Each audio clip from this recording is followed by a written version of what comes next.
Mila.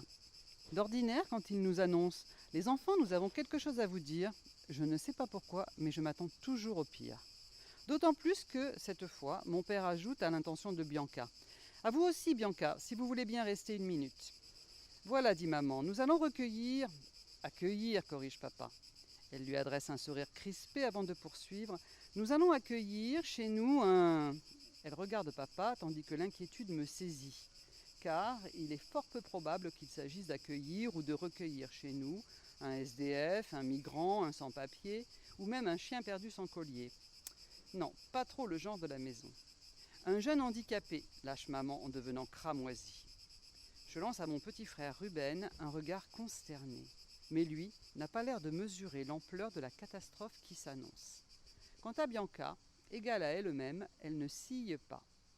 J'ai beau la connaître depuis que je suis toute petite et sans doute avoir passé plus de temps en sa compagnie qu'en celle de ma propre mère, elle me met souvent mal à l'aise avec cette façon qu'elle a de ne jamais afficher la moindre émotion sur son visage. C'est donc moi qui suis obligée de poser les questions. Vous le sortez d'où ? Oh, c'est une longue histoire, élude papa. Et peu importe, enchaîne maman. Ce qui compte pour le moment, c'est que vous lui réserviez le meilleur accueil. Il a quoi comme problème ? Il n'est pas gogol au moins ? Les parents me fusillent du regard. Stoïque, je poursuis l'investigation. C'est quoi votre plan exactement ? Devenir famille d'accueil ? Foyer de jeunes handicapés ? Mila ! S'écrie-t-il d'une seule voix. Si vous comptiez sur moi pour jouer la nounou, c'est raté. Bon, je peux y aller maintenant ? Je n'ai pas que ça à faire.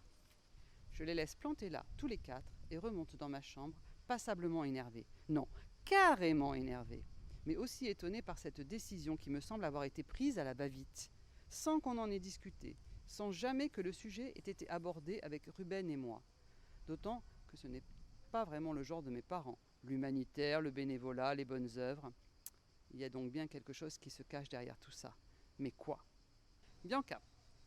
Comme d'habitude, je n'ai rien dit, ne me suis pas départie de mon sourire, accompagnant mes hochements de tête de « si, madame »,« si, monsieur », respectueux. Le moins qu'on puisse dire, c'est que Mila n'a pas été très enthousiaste. Quant à Ruben, lui, gentil comme toujours, le voilà tout excité de curiosité.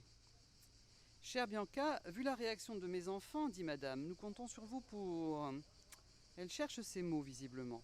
Son mari vole à son secours. Il est en fauteuil roulant, lâche-t-il, mais arrive à se lever, si on l'aide. S'il a eu de multiples fractures, son problème est d'avant tout d'ordre psychique. Il ne parle pas. Il aura donc besoin de votre assistance, mais il sera pris en charge également par un kiné et il aura d'autres soins à domicile. Nous allons l'installer dans la chambre d'amis du rez-de-chaussée, précise madame. Elle dispose d'un cabinet de toilette, ce qui facilitera les choses. Les choses ? Quelles choses, ne puis-je m'empêcher de me demander ? Il arrive demain. Ça ira pour vous ? Il me reste donc l'après-midi pour rafraîchir la chambre et la salle d'eau attenante, en plus du reste. Si, madame, si, monsieur, approuvai-je docile. Parfait, lâche-t-il de concert en me souriant. Parfait pour qui ?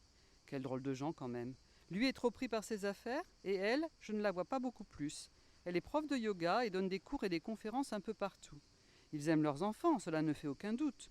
Pour autant, ni l'un ni l'autre ne leur consacre, selon moi, suffisamment de temps. En ont-ils seulement conscience ? Alors, accueillir chez eux un jeune handicapé ? Étrange tout de même. J'ai beau être à leur service depuis plus de 10 ans maintenant, je ne m'y fais pas. Mais je ne vais pas me plaindre. Ils ont toujours été très corrects. M'occuper de Ruben depuis qu'il est bébé est un grand bonheur pour moi, même si c'est aussi parfois une grande douleur. Quant à Mila, elle peut jouer son ado rebelle autant qu'elle le veut avec ses parents. Elle sait qu'avec moi ça ne prend pas. Il fut un temps où nous nous entendions bien pourtant toutes les deux. Et je continue à l'aimer beaucoup, bien davantage qu'elle ne m'aime apparemment. Mais je n'ai aucune inquiétude sur ce sujet.